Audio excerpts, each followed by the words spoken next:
Welcome to a special live edition of Andy and Ari on 3, presented by BetMGM. Mike Gundy has been fired at Oklahoma State. 20 years as the head coach of the Cowboys, former Oklahoma State quarterback, the best coach they've ever had. But Ari, what makes this really complicated is he was not doing the job. He was aggressively not doing the job this year. Yeah. So there's multiple avenues that we can take on this. Obviously, we know why he got fired, and we'll get into that. But the one thing that I wanted to get from you, Andy, and we haven't spoken about this yet, so we're just going to go off the cuff and be guys being dudes talking about it. Do you think that it is in bad taste to fire a coach who has dedicated more than 2 decades of his life to you in the middle of the season? Or do you think that because it was so bad that they had a responsibility to do it now? The second thing, and also the amount of money these guys get paid, they can fire you whenever they want to. Okay. You are being paid a king's ransom to do a job. And the moment you're not doing that job, you're in danger of getting fired. Yeah. Okay. I just wanted to get that out of the way because the thing that is so crazy to me about coaching that is like basically virtually not true in most other instances in life is that if you dedicate your life, like my mother has worked at Chase for 30 years, like when she goes out, like she gets to go out on her terms. You know what I mean? Because there's an appreciation factor. But like she's not Chase's CEO. Yeah. During a massive downturn for Chase. Not Chase's CEO not doing her job. So like, I get what you're saying. But I just feel like he has given a lot. And like, I don't know if he actively was not doing the job, but I feel like he just was not up to doing it the new way. So like that, you get what you get in this business, and it really doesn't matter, I guess, because he is getting paid so much. So let's go into the actual reason why he got fired, which is not being able or willing or having the desire to adapt to the way college football works now. And the thing that I find interesting about him, Andy, is that the one thing that everybody will remember him for always is the I am a man, I'm 40 rant. But he went on some pretty epic rants the last few years about NIL and paying players. And, as recently as 2.5 weeks ago when they were playing Oregon. And I think that as time went on and Oklahoma State started slipping out of contention in the Big 12 and becoming a shell of what they used to be under his guidance, those commentaries on NIL, started to feel more like outward resentment towards the evolution of the game. And as a result of it, yes, Oklahoma State did, start paying players more as time went on, but they never were fully engaged in roster assembly at a level that they needed to be. And he was resentful of that. And I think that if you are going to be resentful of it, you're probably not going to be successful in it. And I think that that's kind of my overarching view of why we are where we are today. Well, he came on our show at Big 12 Media Days and said, we weren't paying anybody out of the transfer portal for the last 3 years. Right. Which you can say that's a principled stand, I guess, for one of those years. But by year 3, it's a gross dereliction of duty. And I think he was ready to acknowledge that. But yeah, you talk about the week of the Oregon game, and he made some comments that pissed off Dan Lanning, the Oregon coach. And we talked about it on the show. And I think you nailed it because you said when we talked about those comments, they weren't really directed at Oregon. He was managing expectations for what was going to happen during that game because he's an experienced coach and he'd seen the film. He knew they were going to get obliterated and it was going to look awful. Mm-hmm. I don't know if he thought, hey, if I just say they spent more money than us, that's going to be okay. It's not okay because Oklahoma State doesn't have as much money as Oregon, but Oklahoma State has enough money to field a competitive football team in 2025, and they're not competitive. They got destroyed by Oregon. They just lost to Tulsa at home. Tulsa doesn't have as much money as Oklahoma State. Tulsa should not have better players than Oklahoma State. But if you watch that game, they were very evenly matched. And for most of the game, Tulsa was dominant. And there are other teams in the Big 12 with similar circumstances that are very good. Like, why? What is the reason that Oklahoma State can't be competitive? And I think if the answer to that question leads back to the head coach's reluctance or unwilling to evolve with the way things are done, then every single day that he is your head coach is a liability. And it is kind of funny because Oklahoma State, not doing it for a year or maybe not even doing it for two, you might still be able to use the players that are in your team and in your roster to get away with it or to put yourself in a position to be competitive in games. But by the time you get into 3 years of it, even after the gross overcorrection, which is bringing a bunch of players in the spring window that you don't really know much about and trying to assemble them only in fall camp, like that never was going to be enough to be competitive by year 3. And you have other teams that were engaging in this behavior and doing a good job of retaining players and bringing players in who have now been in those programs for multiple years, who now in the Big 12, it's like if Oregon played like Iowa State, Oregon might win by 25, but they're not going to do what they like. Oklahoma State didn't even belong on the same field. And that's a place that doesn't tolerate this. And this is an ode to Mike Gundy, Andy. If you go back and you look over the course of the, majority of his career, Oklahoma State was a consistently good football program. Like not being able to adapt or being willing to adapt became the exact opposite of what he stood for, which was consistently good. And that's a problem. So, I think before we keep going down this road, we need to set this up. And I did a bad job at the beginning of this. This is the best coach Oklahoma State has ever had. He turned a program that was a perennial cellar dweller into one of the best and most consistent ones in the Big 12. When Mike Gundy took the job, he was promoted following Les Miles' departure for LSU in 2005. When Mike Gundy got the job, Oklahoma State was not a perennial bowl team. Like that was a big deal if they made a bowl game even. He made it where that was not only the expectation, but the absolute floor on a season. In 2011, they won the Big 12.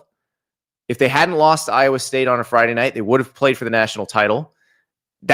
Their snub from the BCS title game essentially ushered in the college football playoff, created the college football playoff. There's not enough praise for how good he was for as long as he was. And I think the way it sucks to see it end this way because, and we've seen it with different coaches, like Bobby Bowden was pretty unceremoniously fired at Florida State. It happens when people stay too long, the game evolves, they don't evolve with it. Gundy has sort of been headed this way for, it feels like a few years. Remember last year, Gundy got mad at the fans, and he said, in most cases, the people that are negative and voicing their opinions are the same ones that can't pay their own bills. They're not taking care of themselves. They're not taking care of their own family. They're not taking care of their own job, but they have an obligation to speak out and complain about others because it makes them feel better. He's talking about his own fans. Mm-hmm.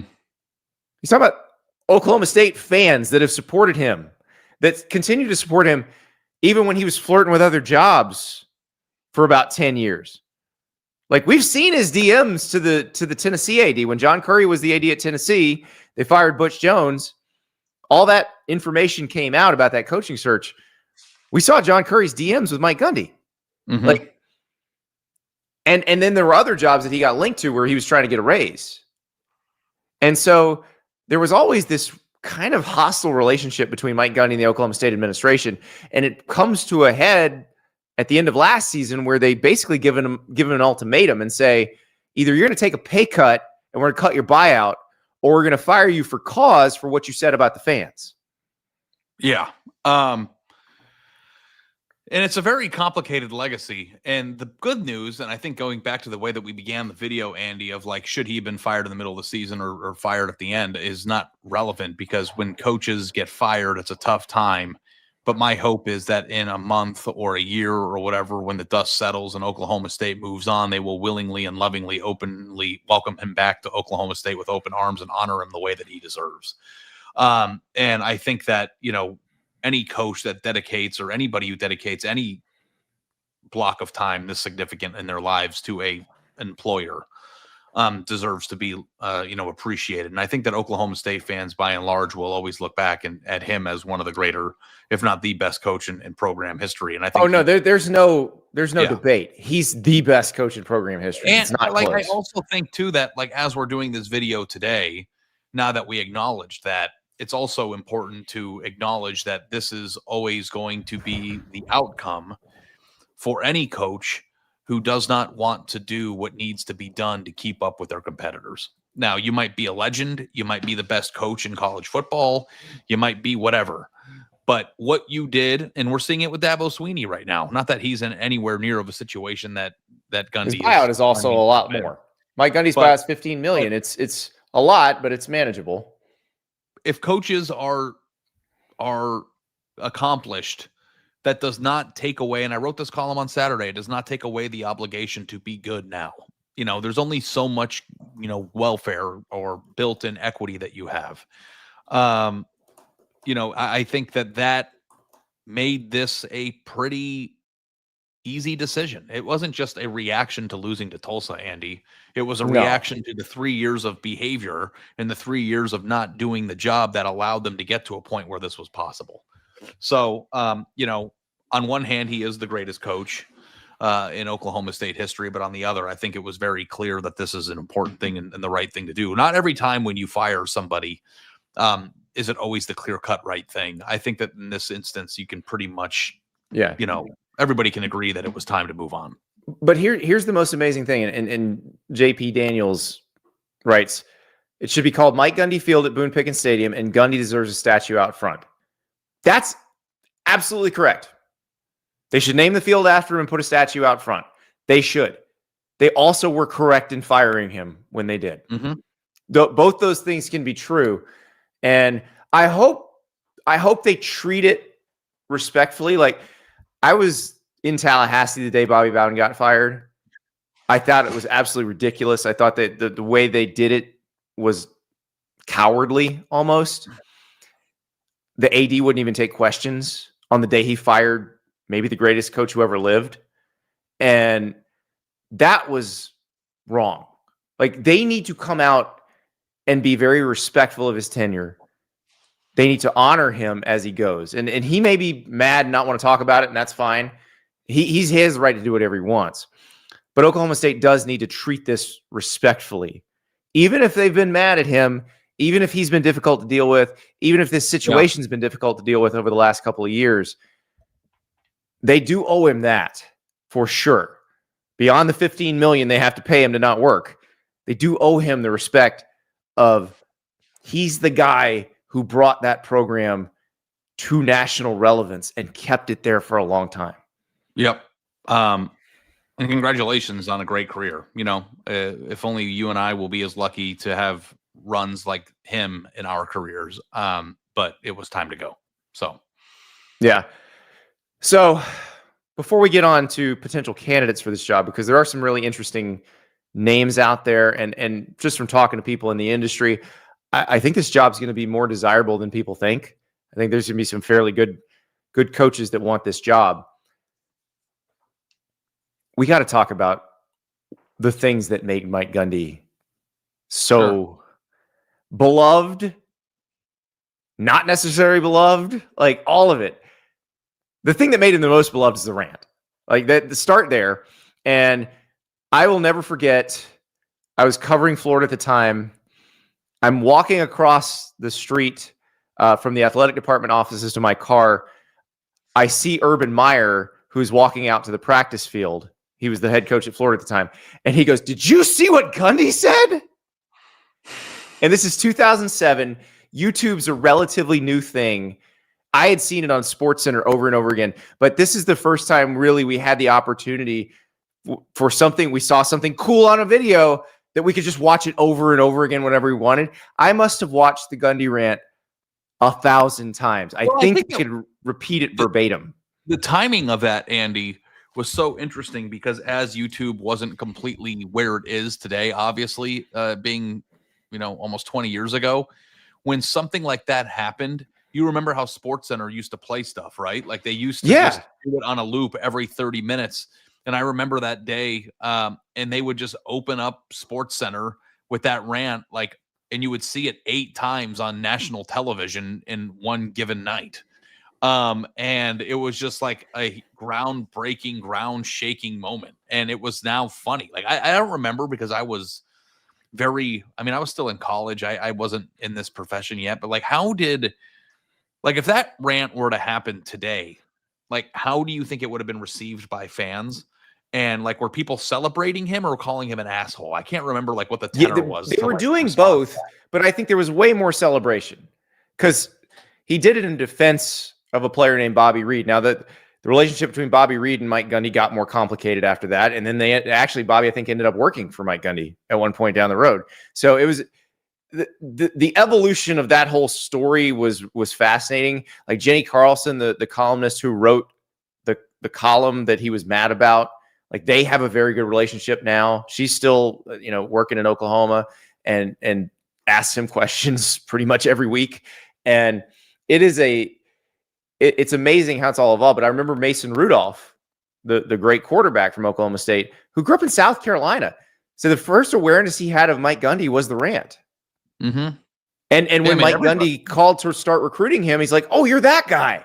I think that people who have no appreciation for the consistency that Oklahoma State showed under his leadership are familiar with the rant. I think the rant is more of a calling card and more of a personal identifier for him than any of the success that he had on the field. Hit it, River. Hit the rant. Where are we at in society today? Come after me. I'm a man. I'm 40. I'm not a kid. Write something about me. The last line of the rant, as he walks out, makes me wanna puke. I love it so much. I always have. And Mike Gundy always did fun stuff. Like, he'd wear the wrestling singlet to drum up support for the wrestling program. He'd go hunt rattlesnakes. Like he's an interesting guy. The mullet, and he embraced that. Like he'd lean into it and talk about how he's got the person who does his mullet. And I think he was one of the most fun characters in college football. And the other part of it is he always just said what was on his mind. Whether you agreed with him about whatever he was talking about, it didn't matter. He was just going to give you an unfiltered response. And I do appreciate that.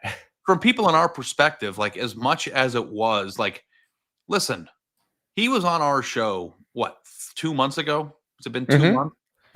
And I think he either sat next to me or between us.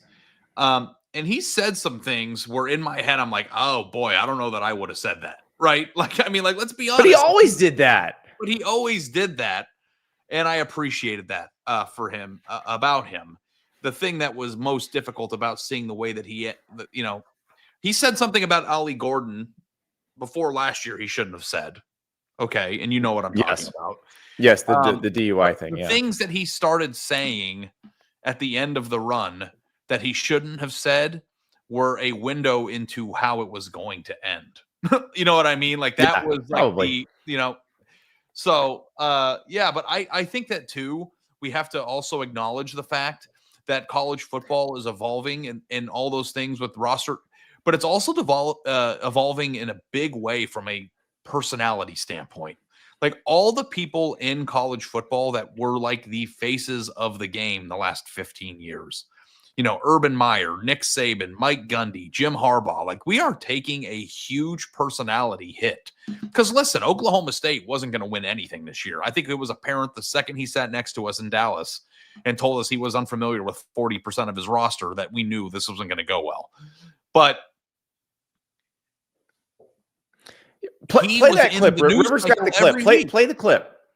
I almost I thought this will go away. Surely this can't last. And then it just kept building momentum.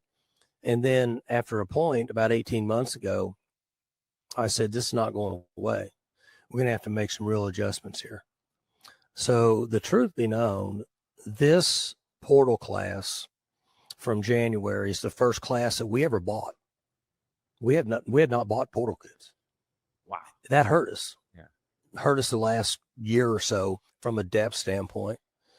And then And that was nobody's fault. That's not the administration's fault, not the donors. That was really kind of my fault, because what I had done was taken money that had been raised through donations and spread it amongst the troops somewhat evenly to the current players.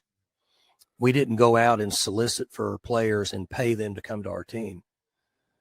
We did that starting in December, which I think we all would agree, if you don't do that, you're not going to survive. Yeah. So 3 years to come to that last realization. yeah, he said, 18 months ago he figured it out, which is probably about 2.5 years too late. Yeah, I mean, the part of that quote that was like the bombshell was, I just thought it was going to go away. You know what it's like? It's like you have a check engine light on and you just turn your car off and hope it doesn't turn back on when you turn the car on. It's like at a certain point that check engine light might not be a big deal, but you keep driving around hoping it goes away. Your engine's going to explode. And that's just kind of what happens. So, I think that maybe now, Andy, would be a good time if Oklahoma State fans are sad. Here's the thing too, like Oklahoma State fans are probably really sad today. I think that when it's time, it's probably easier to accept, but you also lost whenever you have a coach that's been there as long as you have, or he was, there is a certain connection that those fans share with that person. Like Oklahoma State and Mike Gundy became synonymous with one another. You could not picture Oklahoma State, even as they had some good players like Ollie Gordon and, Mason Rudolph, and the list goes on. Like, you still viewed their program through the prism of the mullet. And like, that's going to change. But the hope for them now is that you go in and you get somebody who's energized and invigorated by the challenge of NIL, somebody who wants to recruit their ass off, who wants to go out and weaponize whatever money they do have. And I know that, Oklahoma State might not be the pillar of wealth, but like, they're not broke. Like, you can make it work there. So, Pete Nakos, let's talk about who might be in line to get this job. Before that, Mike Gundy's next job, our friend Josh Pate goes, badly want him on TV. Second that. Let's get him on TV. Heck, put him on game day next to Nick Saban. Let them talk. Yeah. But Pete Nakos from On3, our colleague, has a hot board out outlining potential next Oklahoma State coaches. There's some names that they're obvious that pop up. Zach Robinson, former Oklahoma State quarterback, who's now the Atlanta Falcons offensive coordinator. Don't watch yesterday's game. That just forget that one happened. What's that? They didn't score a point in that game. They didn't, and they were playing the Panthers. So, yeah, what happened there? Here's I don't know, but analysis of how the Atlanta Falcons were unable to score on one of the worst teams in the NFL. No, I mean, this makes sense though. There's one other name potential ones. Go ahead. Oh, there's one name that's not on the list that I saw. That I think is interesting and has been circulating around the chat, and that's Ben Arbuckle. He's on the list. Go ahead. He's on the list. The Oklahoma offensive coordinator, who's only 29 years old right now, by the way. Which, by the way, is in vogue right now.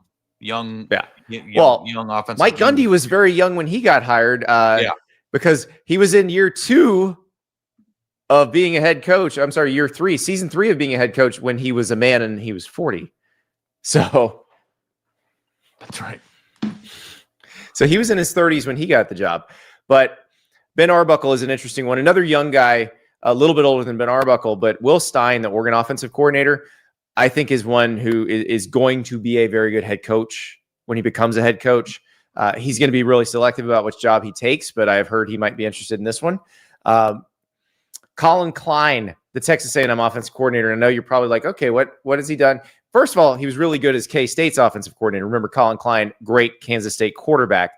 I think the thought among K-State fans is that when Chris Kleiman wants to hang it up, Colin Klein would come in and replace him. But Colin Klein, if A&M's offense is as good as we think it might be this year, Ari, is going to be a very sought-after coach. Yeah. So let me ask you, in terms of what you would want if you were an Oklahoma State decision maker. Like, are you emphasizing somebody who's got good offensive numbers, a good scheme? Are you going after somebody who has been at a place that is recruited at a high level? Does the NFL look good to you because of the roster, salary Well, cap so situation? Todd Monken's the name that Pete put on this, and Todd Monken obviously has had time at Oklahoma State, has been a college head coach. He's the Ravens offensive coordinator now. He was Southern Miss's head coach, so he's got experience doing that. He also was the offensive coordinator at Georgia when they got really, really good. And I think you could argue that Todd Monken was kind of the final piece that had to be put in place for Georgia to start winning national titles. So I think that's an interesting one. I like this one that Pete put on here, and I don't think this is a guy that a lot of people know. I know who you brought up. Ben Arbuckle. Tyson Helton, the Western Kentucky head coach, who has repeatedly had to replace, like, he got Zach Kittley, who brought Bailey Zappi with him, and then Zach Kittley becomes the Texas Tech OC, and now he's the FAU head coach. Kittley brings Ben Arbuckle. He becomes the Western Kentucky offensive coordinator. Then he leaves to become Washington State's offensive coordinator. And Helton has just kept on rolling despite having to replace all this stuff. At the level Oklahoma State is, where if you want a Big 12 team that is maybe not the wealthiest program in the Big 12, but you want to be able to compete in the Big 12 and also be able to win if they play SEC teams or Big 10 teams, you need someone who can repeatedly replace good talent on the coaching staff and who can find good quarterbacks in the portal. Let me throw another one at you, Andy, that I think is interesting. Will Stein, the offensive coordinator at Oregon. I find this to be quite interesting because the beginning of the at least immediate end for Oklahoma State was complaining about how Oregon amasses talent through spending a lot of money, but Will Stein succeeded pretty greatly on the field with Bo Nix, is doing a very good job with Dante Moore. He spent some time coaching at Texas. I think he was at UTSA, right? with under Jeff Traylor with Frank Harris as the QB. Yep. Do you want to go for the person who is exposed to a way of doing things that was foreign to your previous coach? Now, doing those things at Oregon might not translate apples to apples when you get to Stillwater, but a peak understanding of what it takes to be involved in that world, I think, is something that Oklahoma State might need. So he's an accomplished on-the-field coach because Oregon's offense is awesome to watch. And at the same time, too, might be the type of person you need to usher your program into the newest century of roster and talent accumulation. Yeah, there's a really good list that Pete Nakos has put together. And like I said, there are more coaches than you think that are going at this job. G.J. Kinney at Texas State, I think I mentioned him earlier, but he's one that Texas State did relatively nothing, and all of a sudden he's taking in the bowl games, winning bowl games. I think he's one that will succeed at a higher level. But this is going to be one that I maybe there'll be names that we haven't thought of. That maybe there'll be some bigger names that want in on this thing because a few more. He showed you can win there. A few more. Jeff Traylor himself has done quite UTSA. well at UTSA. And then Jim Knowles. Did you say Jim Knowles? I didn't, but he's on the top of Pete's list. Jim Knowles was a great defensive coordinator at Oklahoma State. He went to Ohio State. Now he's at Penn State. That one, I'm not sure if he was viewed as being on the head coach track, but you have to talk to him if he's interested. I mean, the reason why he went to Ohio State is because he assembled one of the best defenses in the country at Oklahoma State the previous year. So obviously somebody who is intimately familiar with how things work there. And I get like the age is much different than Ben Arbuckle. I don't know what direction you want to go in, but like he's somebody that certainly needs to be mentioned as we're talking about this. Yeah. Paxton in the chat says John Summerall at Tulane. I think John Summerall is probably holding out for an SEC job, and he's probably going to get one in the next year or two. So this is going to be a fascinating coaching search, the end of an absolutely legendary tenure. I hate that it ended this way. I hate that it got to this point, but Mike Gundy was a hell of a coach for Oklahoma State, the best one they ever had. And now they're looking for a new one. We'll talk to you again soon.